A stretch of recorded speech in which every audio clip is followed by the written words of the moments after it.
Kurang kalung jodoh aja nih. Masa kalah sih? Weh Tiara, kali nih. Mus payang dong di pura. Masa mau busana adat ke pura ke kene? Ini tuh loh yang lagi viral di TikTok. Masa nggak tahu nih tuh. Weh, tapi kan ada desa kalau patre. Busana adat Bali itu ada masih sesuai kondisi. Sing ke kene, sing ke pura. Terus gimana dong yang bener Konsep triangge adalah konsep pembagian tubuh manusia menjadi 3 bagian, yaitu Dewa Angge, kepala hingga leher, Manusia Angge, leher hingga pusar, dan Buta Angge, pusar hingga ke bawah. Busana adat Bali bukan sekedar menampilkan keindahan, tetapi mencerminkan nilai-nilai luhur, tradisi, dan kepercayaan masyarakat akan budayanya. Dalam budaya Bali, busana adat dibedakan menjadi 3, yaitu busana adat niste yang digunakan pada saat kegiatan sehari-hari atau bergotong royong, pakaian adat madya yakni pada saat persembahyangan, dan terakhir adalah pakaian adat utama di mana kita menggunakan pada saat hari-hari besar atau sakral. Mari menjaga makna di balik tampilan berbusana adat madya.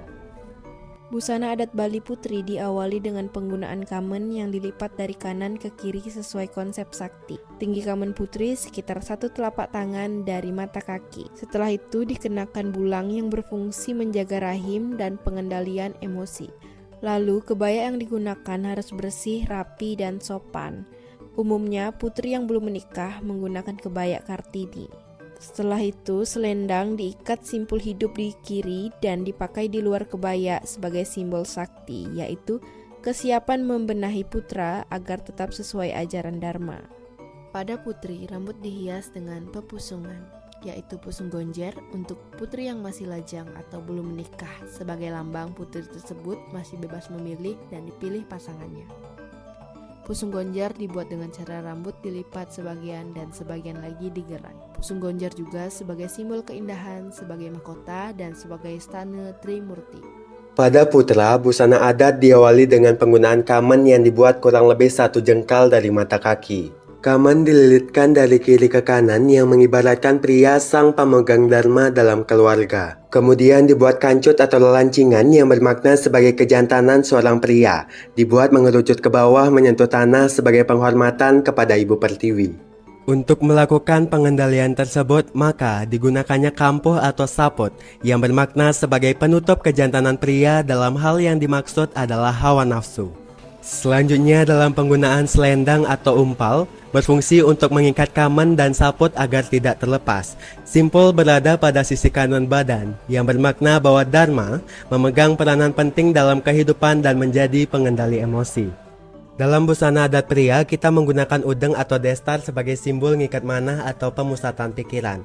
Udeng ini jenis sejateran, memiliki 2 bebidakan atau janggar. Bebidakan kanan lebih tinggi dibandingkan bebidakan kiri. Bebidakan kanan menyatakan bahwa dalam hidup yang diutamakan adalah arte atau materi, sedangkan bebidakan kiri menyatakan bahwa keinginan atau kama akan tercapai jika arte telah tercapai. Simbol hidup pada udeng melambangkan Dharma sebagai landasan mencari arte dan kama. Letaknya di tengah sebagai simbol cundamani atau mata ketiga dengan ujung ikatan ke atas bermakna sebagai pemusatan pikiran kepada Sang Pencipta.